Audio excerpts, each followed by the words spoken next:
ಆರೋಗ್ಯ ಅಂದರೆ ದೈಹಿಕವಾಗಿ, ಮಾನಸಿಕವಾಗಿ, ಸಾಮಾಜಿಕವಾಗಿ, ಆಧ್ಯಾತ್ಮಿಕವಾಗಿ spiritually well being is called health.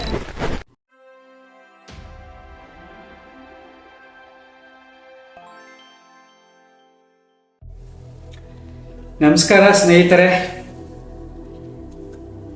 ಆರೋಗ್ಯ ಅಂದ್ರೇನು? ಆರೋಗ್ಯ ಅಂದರೆ ದೈಹಿಕವಾಗಿ, ಮಾನಸಿಕವಾಗಿ, ಸಾಮಾಜಿಕವಾಗಿ, ಆಧ್ಯಾತ್ಮಿಕವಾಗಿ ಚೆನ್ನಾಗಿರೋದಕ್ಕೆ ಆರೋಗ್ಯ ಅಂತ ಕರಿತೀವಿ.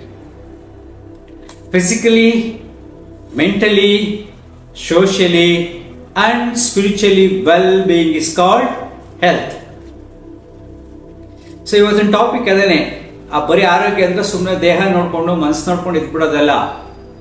ದೈಹಿಕವಾಗಿ, ಮಾನಸಿಕವಾಗಿ, ಸಾಮಾಜಿಕವಾಗಿ. ಸೊ ಸಮಾಜಕ್ಕೆ ನನ್ನಿಂದ ಏನು ಸಿಗ್ತಾ ಇದೆ, ನನ್ನ ಕೊಡುಗೆ ಏನು ಸಮಾಜಕ್ಕೆ ಅನ್ನೋದ್ರ ಬಗ್ಗೆ ಇವತ್ತಿನ ವಿಚಾರ. ನಿಮಗೆ ಒಂದು ಸಣ್ಣ ಕಥೆ ಹೇಳ್ತೀನಿ. ಒಬ್ಬ ರೈತನ ಮನೆಯಲ್ಲಿ 2 ಹಸುಗಳಿದ್ದು, ಒಂದು ಮೇಕೆ ಇತ್ತು, ಒಂದು ನಾಯಿ ಇತ್ತು, ಒಂದು ಕೋಳಿಗಳಿತ್ತು ಒಂದಷ್ಟು. ಒಂದ್ಸರಿ ಏನು ಮಾಡ್ತು, ಕೋಳಿ ಹುಂಜ ಹಾಗೆ ಗಮನಿಸ್ತು. ಒಂದು ಇಲಿ, ಹಳ್ಳಿನಲ್ಲಿ ಚೆಂಡಿ ಅಂತ ಕರಿತೀವಿ, ದನಗಳಿಗೆ ಹುಲ್ಲಾಕ್ತಿವಲ್ಲ, ಕಟ್ಟೆ ಕಟ್ಟಿರ್ತಲ್ಲ, ಅದನ್ನು ಚೆಂಡಿ ಅಂತ ಕರಿತೀವಿ. ಅದ್ರೊಳಗಡೆ ಬಿಲ ಕೊರಿತಾ ಆಯ್ತು. ಆಗ ಅದನ್ನು ಹುಂಜ ನೋಡ್ತು. ಹುಂಜ ನೋಡ್ಬಿಟ್ಟು ಅದು ಮೇಕೆಗೆ ಹೇಳ್ತು, ನೋಡು, ನೀನು ಬೆಳಗ್ಗೆ ಜೊತೆಲಿ ಹೋಗ್ಬೇಕಾದ್ರೆ, ಯಜಮಾನ ಜೊತೆ ಹೊರಗಡೆ ಹೋಗ್ಬೇಕಾದ್ರೆ ಹೇಳು, ಈ ರೀತಿ ಒಂದು ಇಲಿ ಬಿಲ ಕೊರಿತಾ ಇದೆ, ಅದು ಒಳ್ಳೇದಲ್ಲ. ಆಮೇಲೆ ಬಿಲ ದೊಡ್ಡದಾಗಿ ಹೊರಗಡೆ ಹೋದ್ರೆ ಅಲ್ಲಿಂದ ಹಾವು ಬಂದರೂ ಬರ್ಬೋದು, ಡೇಂಜರು ಅಂತ. ಮೇಕೆ ಹೇಳುತ್ತೆ, ನನ್ನ ಮಾತು ಅವ್ರೇನು ಕೇಳ್ತಾರೆ, ಇರು, ನಾಯಿಗೆ ಹೇಳ್ತೀನಿ. ನಾಯಿ ತುಂಬ ಕ್ಲೋಸ್ ಆಗಿರುತ್ತೆ ಯಜಮಾನನ ಜೊತೆ, ಅವ್ರಿಗೆ ಹೇಳ್ತೀನಿ. ಸೊ ಮೇಕೆ ಹೋಗಿ ನಾಯಿಗೆ ಹೇಳ್ತು, ಈ ರೀತಿ ಒಂದು ಇಲಿ ಬಿಲ ಕೊರಿತಾ ಇದೆಯಂತೆ, ಬಿಲ ದೊಡ್ಡದಾದ್ರೆ ಆಮೇಲೆ ಹೊರಗಡೆ ಹೋದ್ರೆ ಅಲ್ಲಿಂದ ಹಾವು ಬರೋದು ತುಂಬ ಡೇಂಜರ್. ಸೊ ನಾಯಿ ಏನು ಮಾಡ್ತು, ನೆಗ್ಲೆಕ್ಟ್ ಮಾಡ್ತು. ಸೊ ವಾಟ್ ಇದು ಏನು ಮಾಡುತ್ತೆ ಅಂತ. ಆದ್ರೂ ಇಲ್ಲಿ ಬಿಟ್ಟು ಕೊನೆಗೆ ಹಸುಗೆ ಹೇಳ್ತು. ಹಸುಗೆ ಹೇಳಿದಾಗ ಏನಂತೂ, ಹಸುಗೆ ಸ್ವಲ್ಪ ಯೋಚನೆ ಮಾಡಿ ಅಹಂಕಾರ ಬಂದು, ಅದು ಬಂದರೆ ಕಾಲಲ್ಲಿ ತುಳಿದು ಬಿಡ್ತೀನಿ, ನನಗೇನು ಮಾಡೋಕ್ಕಾಗಲ್ಲ, ನಾನು ತುಂಬ ಶಕ್ತಿವಂತ ಅಂತ ಹಸುನು ಸುಮ್ಮನಾಗಾಯ್ತು. ಸೊ ಎಲ್ಲರೂ ಸುಮ್ಮನಾಯ್ತು. ಕೋಳಿ ಹೇಳ್ತಾನೆ ಇತ್ತು, ಬೇಡ, ತಪ್ಪು, ಉದಾಸೀನ ಮಾಡಬೇಡಿ ಅಂತ. ಯಾಕೆ, ಕೋಳಿ ನಾನು ಚಿಕ್ಕವನು, ನನ್ನ ಮಾತು ಯಾರು ಕೇಳಲ್ಲ ಅಂತ ಅದು ಹೇಳಕ್ ಹೋಗಿಲ್ಲ. ಒಂದು ದಿನ ಏನ್ ಮಾಡ್ತು, ಬಿಲ ದೊಡ್ಡದಾಯ್ತು, ಅಲ್ಲಿಂದ ಹಾವು ಬಂತು. ಹಾವು ಬಂದು ಚೆಂಡಿ ಒಳಗೆ ಇತ್ತು.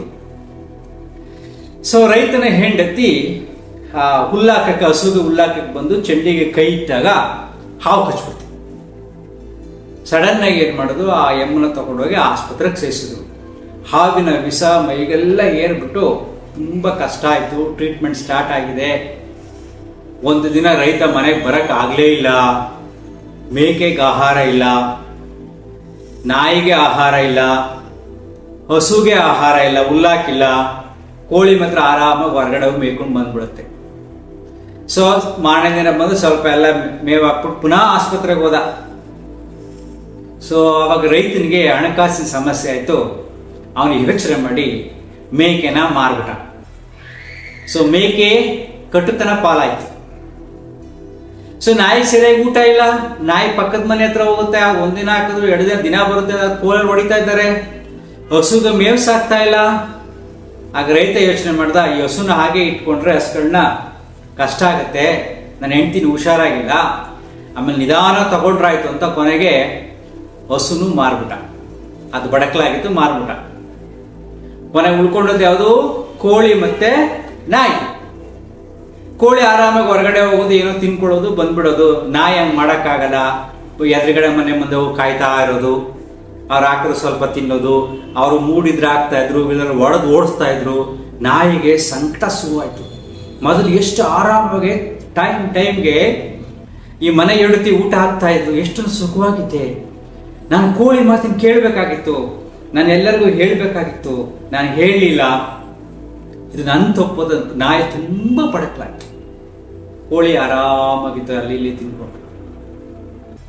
ಸೊ ಈ ಕಥೆಯಿಂದ ನಿಮ್ಗೇನು ಅರ್ಥ ಆಗುತ್ತೆ ಹೇಳಿ?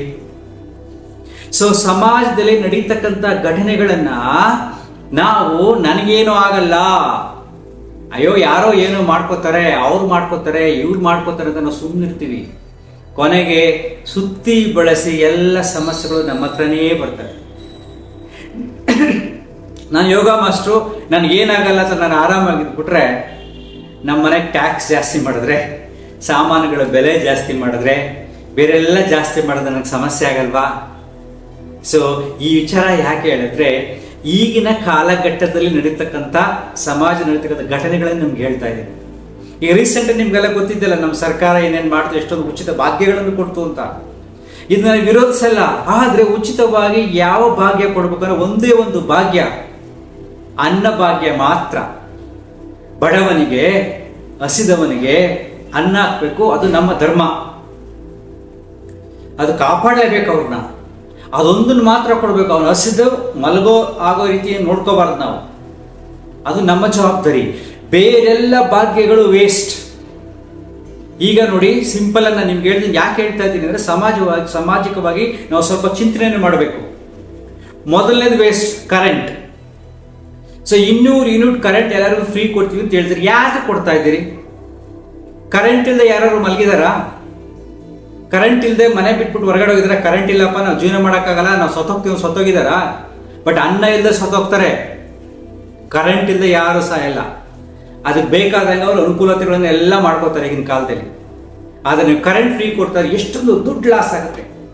ಅದೇ ದುಡ್ಡನ್ನು ತಗೊಂಡು ಒಂದು ಕೆಲಸ ಕೊಡಿ, ಪ್ರಾಜೆಕ್ಟ್ಗಳು ಮಾಡಿ, ರೈತ ಸಹಾಯಕ್ಕೆ ಒಂದು ವ್ಯವಹಾರ ಮಾಡಿ, ಏನಾದ್ರು ಒಂದು ಮಾಡ್ಬೋದಲ್ವಾ? ಅಷ್ಟು ದುಡ್ಡಿರುತ್ತೆ. ಕರೆಂಟ್ ಕೊಡೋದು ಸರಿ ಇಲ್ಲ. ಎರಡನೇದು, ಬಸ್ಸಲ್ಲಿ ಓಡಾಡೋಕ್ಕೆ ಉಚಿತವಾಗಿ ಕೊಡ್ತಾ ಇದ್ದೀರಾ ನೀವು. ಇಷ್ಟು ದಿನ ಬಸ್ ಚಾರ್ಜ್ ಜಾಸ್ತಿ ಆಗಿದೆ, ನಾನು ಎಲ್ಲೂ ಹೋಗಲ್ಲ ಅಂತ ಯಾರಾದ್ರೂ ಮನೆಗೆ ಕೊಡ್ತಿದ್ದಾರಾ? ಯಾರಾದ್ರೂ ಪ್ರಾಣ ಬಿಟ್ಟಿದ್ದಾರಾ? ನಾವು ಹೋಗೋಕ್ಕಾಗಲ್ಲ, ಬಸ್ ಚಾರ್ಜ್ ಜಾಸ್ತಿ ಹಾಗೆ ಹೀಗೆ ಅಂತ ಹೋಗ್ತಾ ಇದ್ದಾರೆ ತಾನೆ, ಬರ್ತಾ ಇದ್ದಾರೆ ತಾನೆ. ನೀವ್ಯಾಕೆ ಕೊಡ್ತಾ ಇದ್ದೀರಿ? ಅದೇ ದುಡ್ಡನ್ನು ಯೂಸ್ ಮಾಡಿ ಒಳ್ಳೊಳ್ಳೆ ಬಸ್ ಮಾಡಿ, ಎಲ್ಲ ಕಡೆ ಥ್ರೂಔಟ್ ಕರ್ನಾಟಕ ಸ್ಟ್ಯಾಂಡರ್ಡ್ ಬಸ್ಗಳನ್ನ ಒಂದೇ ಕ್ವಾಲಿಟಿ ಮೇಂಟೈನ್ ಮಾಡಿ. ಬಡವ ಶ್ರೀಮಂತ ಒಂದೇ ರೀತಿಯಾದ ಒಳ್ಳೆ ಲಕ್ಸುರಿ ಬಸ್ನೆಲ್ಲ ಓಡಾಡಬೇಕು ಅಂತ ಬೇಕಾದ್ರೆ ಮಾಡಿ, ಒಳ್ಳೊಳ್ಳೆ ಬಸ್ಗಳು ಮಾಡಿ, ರೋಡ್ ಚೆನ್ನಾಗಿ ಮಾಡಿ. ಅದೇ ಕೆಂಪು ಬಸ್ ಇರಬೇಕು, ಎಲ್ಲರೂ ರಾಜಹಂಸನೆ ಮಾಡಿ. ಆ ದುಡ್ಡಿಲ್ವಾ? KSRTC ಡೆವಲಪ್ ಆಗಲ್ವಾ ಆ ದುಡ್ಡಿದ್ರೆ? BMTC ಲಾಸ ಕೊಡ್ತಿದೆಯಲ್ವಾ? ಯಾಕೆ ಒಳ್ಳೊಳ್ಳೆ ಸ್ಟ್ಯಾಂಡರ್ಡ್ ಬಸ್ ಇರಲಿ ನಗರಗಳಲ್ಲಿ, ಅದನ್ನ ಮಾಡೋಕ್ಕಾಗಲ್ವಾ? ಯಾಕೆ ಕೊಡ್ಬೇಕಾಯ್ತು ಉಚಿತ ಬಸ್ಸನ್ನ? ಅದು ನೆಸೆಸಿಟಿ ಇಲ್ಲ. ಇನ್ನು ಡಿಗ್ರಿ ಮುಗಿಸೋರಿಗೆ 2 ವರ್ಷ 3 ವರ್ಷ ಏನೋ ದುಡ್ಡು ಕೊಡ್ತೀನಿ ಅಂತ ಹೇಳಿದ್ರು. ತಿಂಗಳಿಗೆ 2,000 3,000 1,500 ಈಗೆಲ್ಲ ಕೊಡ್ತೀನಿ ಅಂತ ಹೇಳಿದ್ವಿ. ಇದುವರೆಗೆ ಯಾರಾದ್ರೂ ಕೊಟ್ಟಿದ್ರಾ? ಕೊಟ್ಟಿಲ್ಲ. ನೀವು ಕೊಡ್ತಾ ಇದ್ದೀರಿ. ಯಾಕೆಂದ್ರೆ ಟೆಕ್ನಿಕಲ್ ಥಿಂಕಿಂಗ್ ಇಲ್ಲ ನಿಮಗೆ. ಆ ದುಡ್ಡು ಕೊಡೋ ನೆಸೆಸಿಟಿ ಇಲ್ಲ. ಅವರಿಗೆ ಕೆಲಸವನ್ನ ಪಡೆಯೋಕೆ, ಕೆಲಸ ಮಾಡೋಕ್ಕೆ ಸ್ಕಿಲ್ಡ್ ವರ್ಕ್ಶಾಪ್ಗಳನ್ನು ಮಾಡಿ, ಎಲ್ಲದಕ್ಕೂ ಒಂದೊಂದು ಡಿಸ್ಟ್ರಿಕ್ಟ್ನಲ್ಲಿ ಗ್ರೂಪ್ ಮಾಡಿ, ಯುವಕರಿಗೆ ಗೌರ್ಮೆಂಟ್ ಕೆಲಸ ಸಿಗದೆ ಇದ್ರು, ಪ್ರೈವೇಟ್ ಕಂಪ್ನಿನಲ್ಲಿ ಕೆಲಸ ಸಿಗದೆ ಇದ್ರು, ನಿನ್ನ ಹಳ್ಳಿನಲ್ಲಿ ನೀನು ಹೇಗೆ ಬದುಕಬಹುದು ಅನ್ನತಕ್ಕಂಥ ವರ್ಕ್ಶಾಪ್ ನಾವು ಫ್ರೀಯಾಗಿ ಕಂಡಕ್ಟ್ ಮಾಡಿ, ಅವ್ರಿಗೆ 1 ತಿಂಗಳು ಊಟ ಹಾಕಿ ಫ್ರೀಯಾಗಿ ಕಂಡಕ್ಟ್ ಮಾಡಿ, ಎಲ್ಲ ಜಿಲ್ಲೆಗಳಲ್ಲೂ ಮಾಡಿ. ಇದನ್ನ ಬಿಟ್ಬಿಟ್ಟು 2,000 ಕೊಟ್ಬಿಟ್ಟು ನೀನು ಕೆಲಸ ಹುಡ್ಕೊಂಡು ಬಿಡ್ತೀನಿ, ಎಷ್ಟು ಸುಮ್ಗೆ ಎಷ್ಟು ದುಡ್ಡು ಲಾಸ್ ಆಗುತ್ತೆ. ಅಂದ್ರೆ ಬಡವರು ಇರ್ಬೋದು, ಅಷ್ಟೊಂದು ಕಡು ಬಡವರು ಇಲ್ಲ. ಸೊ ನೀವೇನ್ ಮಾಡ್ತಾರೆ? ವೈಜ್ಞಾನಿಕವಾದ ಚಿಂತನೆಗಳನ್ನು ಮಾಡದೆ ಸುಮ್ಮನೆ ವೋಟ್ ಹಾಕ್ಸ್ಕೊಳ್ಳೋಕ್ಕೋಸ್ಕರ ಈ ತರ ಫ್ರೀ ಸ್ಕೀಮ್ಗಳನ್ನು ಮಾಡ್ತಾ ಇದ್ದೀರಾ ನೀವು. ಇದು ತಪ್ಪು.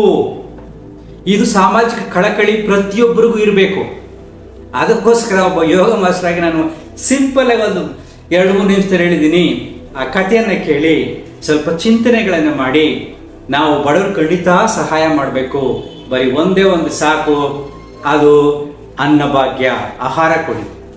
ಎರಡನೇದು ರಕ್ಷಣೆ. ತುಂಬಾ ಕಡುಬಾರವರು ಇದ್ರೆ ಮನೆಗಳು ಕಟ್ಕೊಡಿ. ಇಷ್ಟು ಮಾತ್ರ ಮಾಡಿ, ಬೇರೆ ಕೆಲಸ ಮಾಡಕ್ಕೆ ಹೇಳಿ. ಹೆಂಗಿದ್ರು ಓಲ್ಡ್ ಪೆನ್ಷನ್ ಕೊಡ್ತಾ ಇದ್ದೀರಾ, ಯಾರಿಗೆ ವಯಸ್ಸಾದಂಥವ್ರಿಗೆ ದುಡಿಯೋಕ್ಕಾಗಲ್ಲ ಪೆನ್ಷನ್ ಕೊಡ್ತಿದ್ದೀರಾ, ಕೊಡಿ. ಅವ್ರಿಗೆ ಫ್ರೀಯಾಗಿ ಅಕ್ಕಿ ಕೊಡ್ತಾ ಇದ್ದೀರಾ, ಕೊಡಿ. ಆದರೆ ಗಟ್ಟಿಯಾಗಿರೋರಿಗೆ ಫ್ರೀಯಾಗಿ ಅಕ್ಕಿ ಕೊಡೋಕೆ ಹೋಗ್ಬೇಡಿ. ಚೆಕ್ ಮಾಡಿ ಒಂದು ಮನೆಯಲ್ಲಿ ಎಷ್ಟು ಕೆಲಸ ಮಾಡೋಕ್ಕಾಗುತ್ತೆ. ರೈತ ದುಡ್ದು ಮೆತ್ತಗಾಗಿರ್ತಾನೆ, ಅವನಿಗೆ ಆಹಾರ ಕೊಡಬೇಕು ಅಂತ ಯೋಚನೆ ಮಾಡಿ ವಯಸ್ಸಾದವರಿಗೆ ನೀವು ಅಕ್ಕಿಯನ್ನು ಕೊಡಿ. ಗಟ್ಟಿಯಾಗಿರೋರಿಗೆ ಅಕ್ಕಿ ಕೊಡಬೇಡಿ. ಒಂದು ಮನೆಯಲ್ಲಿ 5 ಜನ ಇರ್ತಾರೆ, 6 ಜನ ಇರ್ತಾರೆ, 10 ಜನ ಇರ್ತಾರೆ. 10 ಜನಕ್ಕೆ ಗೊತ್ತಕ್ಕಿ ಅಕ್ಕಿ ಅಂದ್ರೆ ಏನು ಕಾಮನ್ ಸೆನ್ಸ್ ಇಲ್ವಾ ನಿಮಗೆ? ಅಲ್ಲಿ ವಯಸ್ಸಾಗಿರ್ತಕ್ಕಂಥ ಮುದುಕ ಮತ್ತೆ ಮುದುಕಿಗೆ ಕೊಡಿ, ಇಬ್ಬರಿಗೆ ಸಾಕು. ಉಳಿದವರೆಲ್ಲ ದುಡಿಲಿ, ಅವ್ರ ಕೆಲಸ ಮಾಡಲಿ. ಈ ರೀತಿಯಾದ ಚಿಂತನೆಗಳು ಬರಬೇಕು. ಸುಮ್ಮನೆ ಎಲ್ಲ ದುಡ್ಡು ಕೊಡ್ತೀವಿ, ಎಲ್ಲ ಕೊಡ್ತೀವಿ, ಓಟ್ ಹಾಕ್ತಾರೆ, ಗೆದ್ದು ಬಂದ್ಬಿಡ್ತೀವಿ ಮಾಡೋದಲ್ಲ. ಇದು ಸಾಮಾಜಿಕ ಕಳಕಳಿ ಪ್ರತಿಯೊಬ್ಬರಿಗೂ ಬರಬೇಕು. ಈ ದಿಶೆಯಲ್ಲಿ ಚಿಂತನೆ ಮಾಡಿ. ನಮಸ್ಕಾರ.